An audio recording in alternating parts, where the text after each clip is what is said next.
Today, guys, we're gonna learn how to cook a Cheeto. So, a Cheeto on its own is delicious, absolutely delicious, as shown by my body fat. So, what you do next to cook it?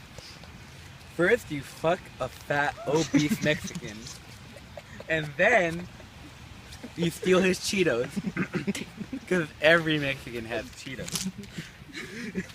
And then you take a Cheeto and you just dip it right in. You gotta get some of that delicious, crunchy Cheeto flavor. And then what you do next is you just eat it. You just eat it. You just eat it. Thanks for watching another video.